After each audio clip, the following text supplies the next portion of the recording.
bidang pelajaran, teman berpercaya masing-masing, berangkat. Amin. Besar. Materi pada hari ini, Ibu akan mengulas materi minggu lalu. Ada yang masih ingat? Saudara Yayat, masih ingat? Ya, minggu lalu itu membahas tentang peran tokoh nasionalisme di Indonesia. Coba Anda sebutkan apa saja tokoh-tokoh nasionalisme itu.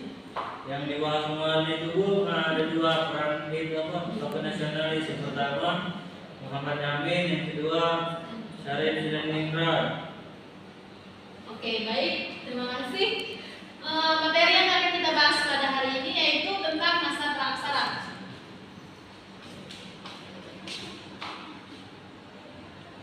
Pengertian praksara. Praksara berasal dari dua kata, yakni pra yang berarti sebelum dan aksara yang berarti tulisan. Dengan demikian, zaman praksara adalah masa kehidupan manusia sebelum mengenal tulisan. Ada istilah yang mirip dengan istilah praksara, yaitu istilah nirleka. Nir berarti tanpa dan leka berarti tulisan. Karena mengenal tulisan, maka untuk mengetahui sejarah dan hasil kebudayaan manusia adalah dengan melihat beberapa sisa peninggalan yang dapat kita temukan. Kemudian, kapan waktu dimulainya zaman praksara dan kapan zaman praksara itu berakhir? Zaman praksara dimulai sudah tentu sejak manusia ada. Itulah titik dimulainya masa praksara. Zaman praksara berakhir setelah manusianya mulai mengenal tulisan. Pertanyaan yang sudah tentu dijawab adalah, kapan tepatnya manusia itu mulai ada di bumi ini sebagai pertanda dimulainya zaman praksara? Sampai sekarang para ahli belum dapat secara pasti menunjuk kapan mulai ada manusia di muka bumi ini. Tetapi yang jelas, untuk menjawab pertanyaan itu,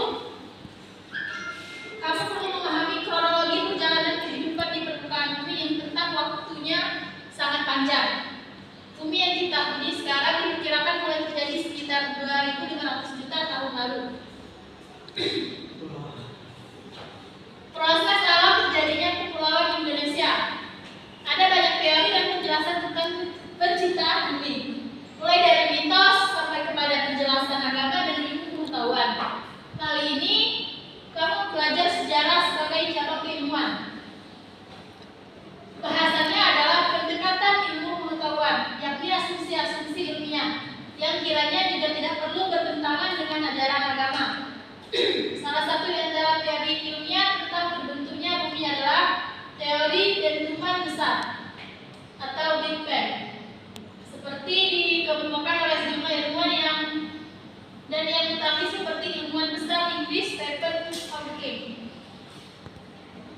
Teori ini menyatakan bahwa alam semesta mulanya berbentuk gumpalan gas yang mengisi seluruh ruang jagat raya. Jika digunakan teleskop besar, universal ini mengamatinya akan terlihat ruang jagat raya itu. Luasnya mencapai radius 500 juta tahun cahaya. Gumpalan gas itu suatu saat meledak dengan satu dentuman yang amat dahsyat. Setelah itu, materi yang terdapat di alam semesta mulai berdesakan satu sama lain dalam kondisi suhu dan kepadatan yang sangat tinggi, sehingga hanya tersisa energi berupa proton, neutron, dan elektron yang bertebaran ke seluruh arah. Ledakan dahsyat itu menimbulkan gelembung-gelembung alam semesta yang menyebar dan mengelilingi seluruh penjuru sehingga membentuk galaksi-galaksi, bintang-bintang, matahari, planet-planet, bumi, dan meteorit. Ada juga ilmuwan astronomi yang mengibaratkan galaksi bintang-bintang itu tak ubahnya seperti sekumpulan anak ayam yang tak mungkin dipisahkan dari induknya. Jadi, di mana ada anak ayam, di situ pasti ada induknya. Seperti halnya dengan anak ayam, bintang-bintang di angkasa tak mungkin gemerlap sendirian tanpa disandingi dengan bintang lainnya. Sistem alam semesta dengan semua benda langit sudah tersusun secara menakjubkan dan masing-masing beredar secara teratur dan rapi pada sumbernya masing-masing. Proses evolusi alam semesta itu memakan waktu kronologis yang sangat lama. Sampai beribu-ribu juta tahun terjadinya evolusi bumi sampai adanya kehidupan memakan waktu yang sangat panjang. Ilmu paleontologi membaginya dalam 6 tahap waktu: geologi,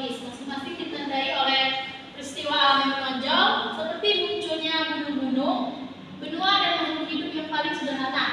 Proses evolusi bumi dibagi menjadi beberapa periode sebagai berikut. Ada yang tahu proses evolusi bumi itu? Coba saudara Yaya sebutkan apa saja proses evolusi bumi tersebut. Proses evolusi bumi yang pertama Paleozoikum, kedua Paleozoikum, yang ketiga Mesozoikum, empat Neozoikum. Oke, baik, terima kasih. Yang tahu tentang proses alam terjadinya Kepulauan Indonesia, saudara Dea?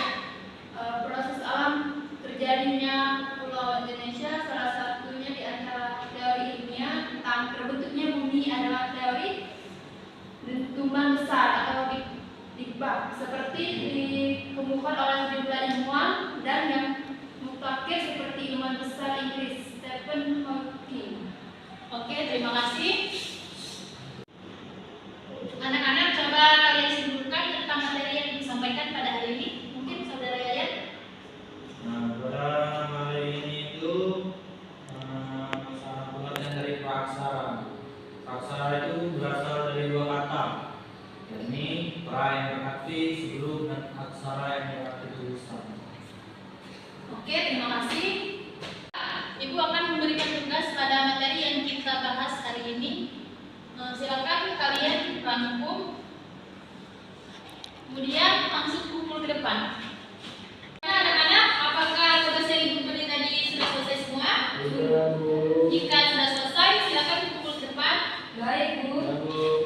Sebelum ibu menutup materi kita pada hari ini, ibu akan memberikan tugas untuk minggu depan, yaitu materi tentang sejarah sebagai peristiwa. Silakan kalian buat tugas, simpulkan apa itu sejarah sebagai peristiwa.